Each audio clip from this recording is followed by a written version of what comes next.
আমাদের কিছু কিছু মামলা আছে, যেমন ধরেন family matters, negotiable instrument act, compoundable criminal offences, ছোট ছোট, খুব ছোট ছোট, ওটার নামই তো কম্পাউন্ডেবল। এগুলি যদি আমরা বলি ম্যান্ডেটরিলি, বাধ্যতামূলকভাবে প্রথম যেতে হবে লিগ্যাল এইড অ্যাসোসিয়েশনে। তোমাদের নাম লিগ্যাল এইড অ্যাসোসিয়েশন তো না, organisation, sorry, legal aid organisation. প্রথমে যেতে হবে লিগ্যাল এইড অর্গানাইজেশন, সরকারি লিগ্যাল এইড অর্গানাইজেশনে যেতে হবে, ম্যান্ডেটরি। ওইখানে নিষ্পত্তি ব্যর্থ হলে শুধুমাত্র কোর্টে আসতে পারবে। তাহলে একটা বিপুল সংখ্যক মামলাকে আমি লিগ্যাল এইড যে অর্গানাইজেশন আছে আমাদের, জাতীয় আইনজীবী আইনগত সহায়তা প্রদান যে সংস্থা, এই সংস্থাতে, এটা নামটা আমি চেঞ্জ করব, এত বড় নাম থাকার দরকার নেই। এই সংস্থাতে নাম চেঞ্জ করবো এবং ফোন নাম্বারও চেঞ্জ করবো। আপনারা খেয়াল করে দেখেন, ছোট্ট ছোট্ট ব্যাপার। এখানে মানে হেল্পলাইনের ফোন নাম্বারে 5টা ডিজিট, 3টা বা 4টা, এটার নাম কি 16, আমি অলরেডি ভুলে গেছি। সাধারণ মানুষ মনে রাখবে কিভাবে? তা আমরা ডিসিশন নিয়েছি এটা আমরা এমনভাবে করব যে কোনো মানুষের মনে থাকে, যেমন 6666 বা 5533, এরকম ছোট্ট ছোট্ট কাজ মানুষের জন্য কত সোজা করে দেওয়া যায় জিনিসটা। তা আমরা যখন এই সংস্থাতে যদি আমরা 40% মামলা আনতে পারি, আমরা প্রথমে বলবো যে এই মামলাগুলো ম্যান্ডেটরিলি ওখানে যেতেই হবে। এই প্রক্রিয়াতে আরও কি কি মামলা নেওয়া যায়, শুধু নেগোশিয়েবল ইনস্ট্রুমেন্ট অ্যাক্ট বা কম্পাউন্ডেবল ক্রিমিনাল অফেন্স বা ফ্যামিলি ম্যাটার্স না, আরও কি কি মামলা নেওয়া যায় সেটা আমরা পরীক্ষা করে দেখছি। এখন কথা হচ্ছে, আমাদের যে আইনজীবী, যে আমাদের আইনগত সহায়তা প্রদান যে সংস্থা আছে, এখানে জেলা পর্যায়ে আছে শুধুমাত্র একজন সিনিয়র অ্যাসিস্ট্যান্ট জাজ, ওনার পক্ষে এই লোড সামলানো সম্ভব কিনা। সেই জন্য আমরা চিন্তা করেছি এখন থেকে আমাদের যে জেলা যে অফিসগুলো আছে, জেলা যে অফিসগুলোতে 3 জন জাজ থাকবেন। একজন হচ্ছে জয়েন্ট ডিস্ট্রিক্ট জাজ থাকবেন। জয়েন্ট ডিস্ট্রিক্ট জাজ যদি থাকে, উনি একই সাথে সিভিল মামলা, ক্রিমিনাল মামলা দুটার নিষ্পত্তির ব্যাপারে অভিজ্ঞ। একজন সিনিয়র অ্যাসিস্ট্যান্ট জাজ থাকবেন।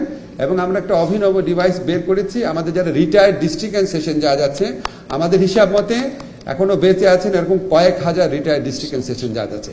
ওনাদের অনেকে প্রচন্ড ফিট, তা আমরা ওনাদেরকে এমপ্লয় করব। নিশ্চিন্তে খান স্বাস্থ্যকর অল টাইম পান, অল টাইম হেলদি লাইফ। এটা যদি আমরা করতে পারি, তাহলে প্রত্যেকটা জেলা লিগ্যাল এইড সংস্থাতে 3 জন আইনজীবী, 3 জন আইন কর্মকর্তা থাকবেন, এবং তাদের মধ্যে একজন হচ্ছেন রিটায়ার্ড ডিস্ট্রিক্ট এবং সেশন জাজ। রিটায়ার্ড ডিস্ট্রিক্ট এবং সেশন জাজের কাছে একটা মানুষ যেতে এমনি কমফোর্টেবল ফিল করে যে উনি তো অনেক কিছু জানেন। তো আমরা ক্রমান্বয়ে আরও বাড়ানোর চেষ্টা করব। এবং এটা আমাদের যদি নিজস্ব ফান্ডে না হয়, এই ফান্ডটা পেতে যদি কোনো সমস্যা হয়, আমরা যারা ডোনার আছে তাদের কাছে অ্যাপ্রোচ করব। এবং আমরা খুবই কনফিডেন্ট আগামী 6 মাসের মধ্যে আমরা জাতীয় আইনগত সেবা প্রদানকারী সংস্থাকে এমন একটা পর্যায়ে উন্নীত করব যেখানে অন্তত 1 লক্ষ মামলার নিষ্পত্তি হবে। এবং আগামী 1 বছরের মধ্যে যদি সেইটুক সময় পর্যন্ত আমরা থাকি, তাহলে অন্তত 2 লক্ষ মামলা আমরা সেখানে নিষ্পত্তি করার ব্যবস্থা করব। এবং আমি মনে করি এটা বাংলাদেশে বিচার প্রার্থী মানুষের জন্য একটা অনেক বড় একটা সুবিধা তৈরি করবে। আপনারা যদি খেয়াল করে দেখবেন, আমরা আইন এবং বিচার মন্ত্রণালয়ের দায়িত্ব গ্রহণ করার পর আমাদের প্রধান লক্ষ্য হয়ে দাঁড়িয়েছে বিচার কার্যে বিড়ম্বনা কমানো, সময় বাঁচানো, অর্থ ব্যয় কমানো। এটার জন্য আমরা অলরেডি কিছু সংস্কার করেছি। এখন আমাদের যে সংস্কারগুলো আছে, এগুলি হয়তো খুব বেশি বোঝা যাচ্ছে না, কিন্তু যারা আইন বিশেষজ্ঞ আছেন তাদের বোঝার কথা। আমরা সিপিসির যুগান্তকারী কিছু অ্যামেন্ডমেন্ট করেছি।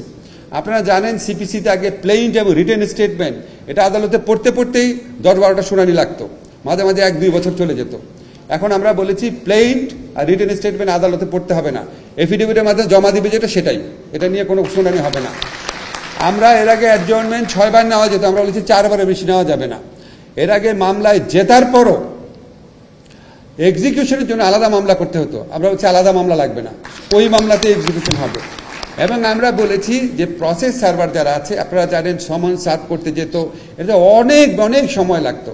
তা আমরা এডিশনাল প্রসেস সার্ভিং একটা মেথড হিসাবে SMS পাঠানো, ফোন করা, এগুলি ইন্ট্রোডিউস করেছি, সো দ্যাট প্রসেস সার্ভ করতে গিয়ে যেন সময় ক্ষেপণ না হয়। এরকম এটা কিন্তু আইনটা কিন্তু মানে নীতিগতভাবে পাশ হয়েছে, এই আগামী বৃহস্পতিবার এটা চূড়ান্তভাবে পাশ হবে। আমরা সিভিল লয়ের পাশাপাশি ক্রিমিনাল লয়ে CRPC-তে ব্যাপক অ্যামেন্ডমেন্ট আনতে যাচ্ছি। 1 মাসের মধ্যে ইনশাআল্লাহ সেটা শেষ হয়ে যাবে। আমার কাছে মনে হয় ইন্ডিভিজুয়ালি তো আমরা মানুষের প্রতিকারের চেষ্টা করছি, কিন্তু আমরা যদি সার্বিকভাবে আমাদের সিভিল এবং ক্রিমিনাল লয় যদি এমন অ্যামেন্ডমেন্ট আনতে পারি, এই বিচার ব্যবস্থাতে এমন অ্যামেন্ডমেন্ট আনতে পারি যে বিচার করার সময় যদি অর্ধেক হয়ে যায়, যেই বিচার 10 বছর শেষ হয় সেটা যদি 5 বছরে নিয়ে আসতে পারি, আর যেই 1 লক্ষ বা যেই 10 লক্ষ মামলা কোর্টে যায় তার মধ্যে যদি 4 লক্ষ আমরা লিগাল এডে নিয়ে আসতে পারি, তাহলে এটা দেশের বিচার প্রত্যাশী মানুষের জন্য অনেক বড় একটা কাজ করা হবে ইনশাআল্লাহ।